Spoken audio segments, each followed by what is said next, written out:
Mojih 5 korakov, da redno objavljam blog oziroma podcast in ga maksimiziram. Prvi korak je definitivno dobra organizacija oziroma zbiranje idej na enem kupu.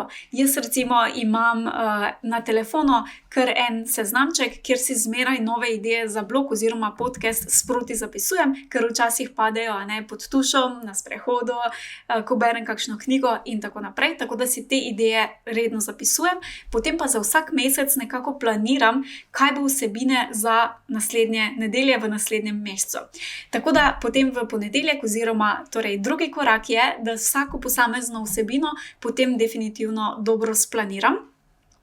In splaniram po točkah, o čem želim govoriti, nikoli ne pišem celotne vsebine, planiram samo točke, o čem bom govorila.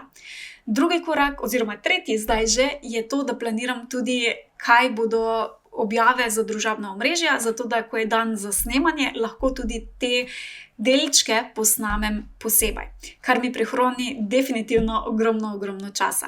Četrti korak je potem seveda, da vsebino posnamem, in pa peti korak je, da jo editiram, uporabim oziroma preoblikujem ne samo video vsebino, preoblikujem tudi v samo pisno obliko oziroma v blog in pa nastavim, da se objavi. Zraven seveda še dodam potem e-mail, novičke in pa objave za družabna omrežja. Evo, in to je 5 korakov, ki jih ponovim vsak teden za redno objavljanje na blogu oziroma na spletni strani.